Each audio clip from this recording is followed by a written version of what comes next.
Fala, nação rubro-negra, mais um vídeo aqui no canal. Vamos analisar aí os jornalistas falando sobre o Flamengo.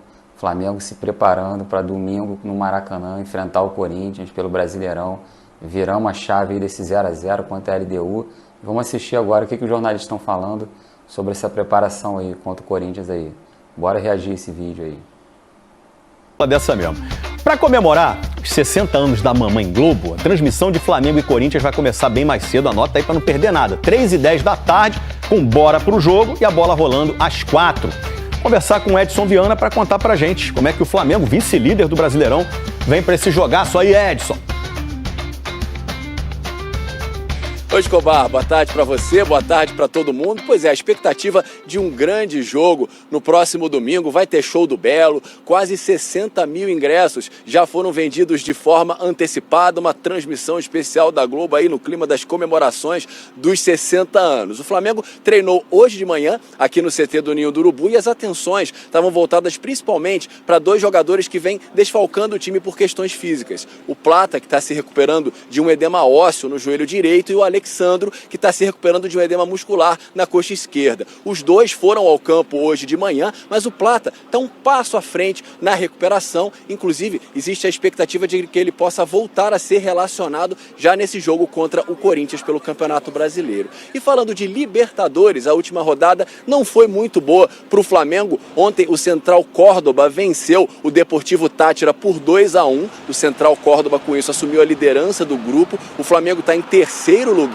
E a próxima rodada vai ter, inclusive, o Flamengo enfrentando fora de casa o Central Córdoba, um jogo que ganhou uma importância muito grande. O Flamengo se recuperar, buscar aí a classificação para a próxima fase. Lembrando que o Flamengo vem de 2 jogos sem vitória, contando aí Brasileiro e também a Libertadores, 2 empates em 0 a 0. Então a defesa vem vindo bem, mas o ataque não está produzindo tanto. Então o Flamengo buscando aí voltar a um bom momento. E eu volto com você, Escobar. Edson Viana, o repórter que não se engana. Um abraço pra você, querido. Sempre bom falar. Olha, aqui a galera fazendo reverência. Pra quem é esse negócio aí? Pro Pedro, né? Ele pode voltar a ser titular depois de 7 meses e meio. Abrem-se as cortinas para o ídolo. Pivô dele, domínio. Acho que é o ponto fundamental dele. Matador. A bola vem de qualquer jeito, ele ajeita da forma certa para fazer o gol.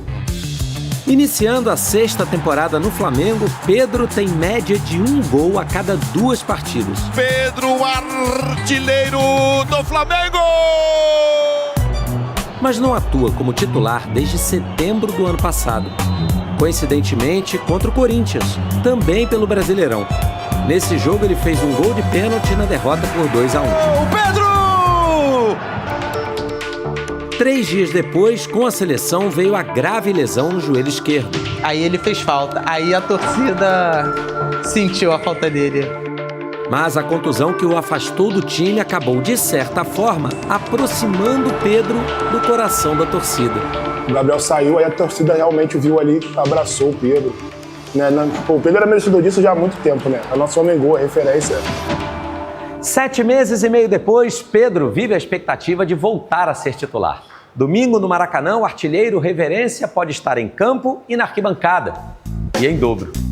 A torcida, que tem homenageado diferentes jogadores com bandeiras especiais, faz uma promessa. O Pedro assistindo ao Globo Esporte, podemos contar pra ele que vai ter uma bandeira do Pedro domingo, então? Pode, 2, pode falar pra ele. As duas vão? As 2 bandeiras. E carregá-las vai ser disputado, hein? Todo mundo quer ficar com elas porque geralmente são as que aparecem bastante na TV. Mas será que o Pedro vai ser titular mesmo? Não acho que o Flamengo precise, com tanta emergência, com tanta urgência, de pôr o Pedro já como titular. Se você for olhar assim no aspecto técnico, de fato, quem está jogando ali não está jogando bem, não está rendendo. Então, a primeira coisa é, o Pedro já pode jogar. Mas vale a pena sacrificar o Pedro já tão precocemente depois da recuperação dele? Vamos agora falar de um dos assuntos principais do vídeo. Segundo o site Coluna do Fla, o Wolverhampton sonda Everton Araújo para a janela de transferência no meio do ano. O clube inglês observa o volante de 22 anos após entender que a saída de João Gomes é iminente. A sondagem começou com a chegada de Vitor Pereira, que indicou alguns nomes para a diretoria no início desse ano. Everton trabalhou com o português no início de 2023, quando fazia alguns treinos junto ao elenco profissional do Flamengo. Naquele período, o garoto chamou a atenção do treinador. Agora, após ganhar experiência a partir de 2024, com Tite e Felipe Luiz, o volante entra na mira do Wolverhampton para ser um possível substituto de João Gomes. O Wolves iniciou as buscas por mais um volante após João Gomes despertar interesse de Liverpool, Arsenal e Manchester United, que planejam investidas pelo ex-volante do Flamengo também na janela no meio do ano. Atlético de Madrid, Borussia Dortmund e Bayer Leverkusen também já sondaram Everton Araújo ao longo de 2024. Cara, eu vou ser bem sincero, se chegar uma proposta, vende, porque eu acho que o Everton Araújo não vai conseguir entregar mais do que ele vem entregando nos últimos jogos. E agora, Jorginho, gente. Será que essa novela, enfim, vai chegar ao fim? Olha, antes de trazer aqui a informação, o que eu tenho, tá? O que eu converso muito com as pessoas. No entendimento das pessoas do Flamengo, não é se o Jorginho vai fechar. O entendimento que já tem um acordo verbal e que eles esperam, óbvio, que o Jorginho e os seus representantes cumpram esse acordo verbal. Qual é o acordo verbal? O salário já está fechado, ali, aqueles valores, 3 anos de contrato, começando no meio de 2025, ou seja, indo até o meio de 2028. Esse é o acordo verbal. E hoje, segundo informações do paparazzo rubro-negro, João Santos, empresário de Jorginho, e André Bertan, diretor do Arsenal, se reuniram na Inglaterra e deixaram encaminhada a rescisão do jogador com o clube inglês ao final da temporada europeia. Com isso, Jorginho fica livre para poder assinar com o Flamengo. Atualmente, o volante está se recuperando de um problema na costela. Agora o Flamengo vai precisar arcar com parte dos valores que o jogador teria que receber caso cumprisse o contrato todo. Então, para vocês entenderem, o Jorginho tem bônus a receber do Arsenal.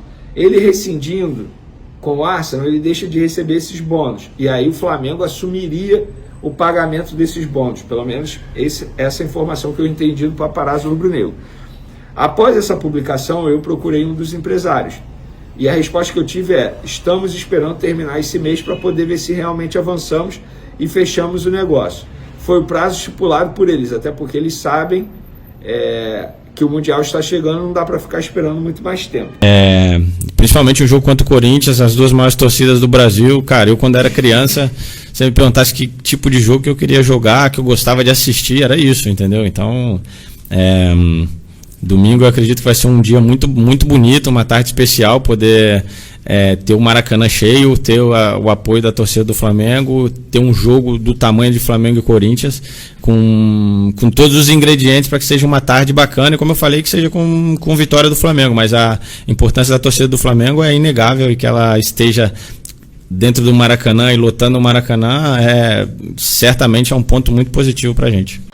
Depois da derrota para o Córdoba, você acha que esse discurso mudou, a postura também mudou, o papo e assim, dentro do vestiário com os jogadores mudou, essa mudança de pensamento? Obrigada. Quanto à liderança, exercer todo esse papel, eu acredito que isso é até uma obrigação, visto a minha idade, visto tudo aquilo que eu já vivi no futebol, mesmo ainda querendo viver muitas coisas aqui, eu acredito que seja uma obrigação minha não guardar isso para mim, compartilhar isso, dividir para o crescimento dos meus companheiros, para o crescimento do ambiente em si, porque muitas coisas, questão de organização do ambiente, ela ultrapassa aquilo que são os jogadores e o jogo de futebol em si. Eu acredito que tem muito a agregar nesse sentido, e eu sou um inquieto, assim, sabe? Tudo aquilo que eu vejo que eu acredito que tem um potencial de melhora, que pode ser feito de uma maneira, às vezes 10% diferente, mas que vai fazer uma grande diferença, eu falo, porque eu prefiro passar como, cara, Danilo é chato pra caramba, do que não falar e depois as coisas não acontecerem por uma coisa que eu deixei de falar, entendeu? Então, isso é uma coisa que vai acontecendo no dia a dia. Eu acredito que os meus companheiros esperam isso de mim também. E é muito bacana ter esse respaldo da equipe. Mas aqui nós temos jogadores também que já têm muitos anos de casa, que também podem me ensinar muito, e eu procuro também me aproximar deles.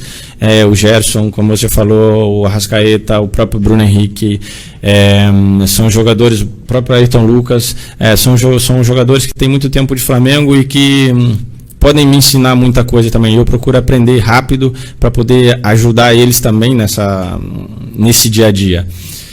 Quanto a Libertadores e prioridades e esse tipo de coisa, Se foi falado em algum momento lá no início sobre prioridade, eu ainda não tinha chegado, imagino. Para mim, prioridade é o próximo jogo. Porque quando você fala em prioridade, quer dizer que você vai dar mais foco, energia e atenção para uma coisa e dar menos foco, energia e atenção para outra coisa. Como que você fala em dar menos atenção, ou menos foco, ou menos energia para a Copa Libertadores? É impossível. Ainda que você entre com um time que muita gente pense que possa ser um jogador A ou B que não é titular, cara, mas a energia, o foco, ele é gigantesco, porque é a Copa Libertadores. Então, falar em prioridade, para mim é difícil de interpretar isso, entendeu? Então eu acredito que não mudou aquilo que é o nosso foco e prioridade sempre para o próximo jogo. Quer dizer, agora o Corinthians vem aí e, cara, como que você vai falar que agora minha prioridade é o Corinthians, mas depois na quarta-feira na Copa do Brasil eu não vou ter prioridade? Você vai chegar lá, claro, você não vai conseguir performar, você vai vencer, vai ser difícil de vencer, já sabe o ambiente que espera. Então, cara, a prioridade é fazer o melhor para aquele jogo que vem a seguir. Esse é o meu pensamento, e aqui eu não sei se existe um pensamento macro da situação. Aqui eu estou falando por mim e aquilo que eu penso de futebol e de estratégia para as competições, entendeu? O Flamengo teve treino aberto hoje em preparação para a partida contra o Corinthians, domingo no Maracanã. O Flavinic estava lá e conta tudo pra gente. Fala, Flavinho! Oi, Fernanda, boa tarde para você, pro Venê, pro Pedrosa, boa tarde para todo mundo. Hoje pela manhã a gente acompanhou aqui no Ninho do Urubu, centro de treinamento do Flamengo, o penúltimo treino da equipe antes do jogo de domingo contra o Corinthians. A imprensa teve acesso aos primeiros 15 minutos da atividade. Nada muito revelador, mas a gente observou que o Plata, que se recupera de um problema no joelho, e o Alexandro, que sofreu um edema na coxa, não foram ao campo nessa primeira parte da atividade. Mas depois, na reta final do treinamento, os dois foram para o gramado e fizeram um trabalho à parte. Não sentiram dores e devem ser relacionados para o domingo. O Plata, inclusive, tem mais chance que o Alexandro. Depois do treino, o Danilo conversou com a imprensa e falou da pressão do Flamengo nesse jogo contra o Corinthians de recuperar a liderança do Campeonato Brasileiro. A gente lembra que o Flamengo agora está na segunda colocação a 2 pontos do líder Palmeiras. Vamos ouvir o Danilo.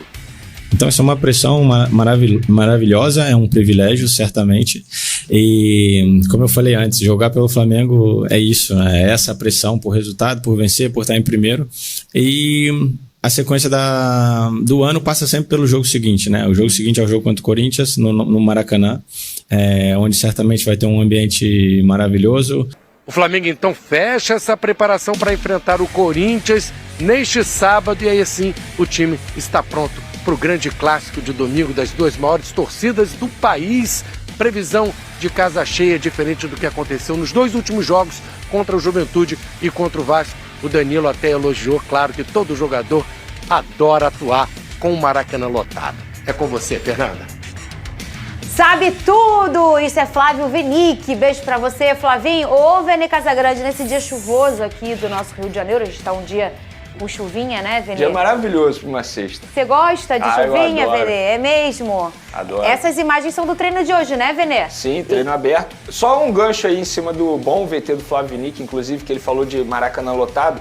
Recebi uma parcial aqui atualizada, 59 mil ingressos vendidos até o momento, ou seja, a diretoria do Flamengo trabalha já com a ideia de ter mais de 60 mil pessoas presentes no Maracanã, um público maravilhoso, é esse público que o Maracanã merece, que o Flamengo merece, e a gente está falando de um jogaço, né? As 2 maiores torcidas do futebol brasileiro, Flamengo e Corinthians, e tem tudo para ser de fato um bom jogo. Então só trazendo essa atualização de parcial de ingressos aí. E o Pedro treinou bem, né, Venê Casagrande? Treinou, e assim, o Fernandinho, eu acho que tá chegando o momento já do Pedro ser titular, sabe? Ele voltou muito bem, a parte física dele me chamou a atenção, inclusive na altitude, a gente pôde ver um Pedro muito bem, atuando muito bem. Eu acho que já dá para trocar essa ideia, ao invés de entrar o Pedro durante a partida, começar com o Pedro e de repente tirá-lo durante a partida, e assim ele vai ganhando mais minutagem. Mas deu pra ver que o Pedro tá muito bem fisicamente, tecnicamente também falando, voltou muito bem. São 5 jogos já que ele voltou? Mais 4 ou 5, mas não passa disso. Mas mesmo assim, mesmo que seja 4 ou 5... Não, acho muito. Todos os jogos que ele entrou bem, não é por causa dos gols que ele fez. São Paulo, Córdoba, Juventude, Vasco, LDU. É isso, 4 jogos. E ele entrou muito bem, fazendo gol, sendo importante. Por exemplo, na altitude, ele fez jogadas importantes ali de pivô. Então acho que já está chegando o momento dele ser titular. E fica essa dúvida aí se o Alexandre e o Gonzalo Plata vão voltar, porque eu acho que são 2 jogadores hoje, no meu time, titulares na equipe. E é isso, nação. Essas são as notícias de hoje do Flamengo. Domingo contra o Corinthians. Qual é o seu palpite? Deixa nos comentários aí qual cidade que você está falando, quanto você acha que vai ser esse jogo, se você concorda com a preparação aí do Flamengo. E tamo junto aí, isso aqui é Flamengo.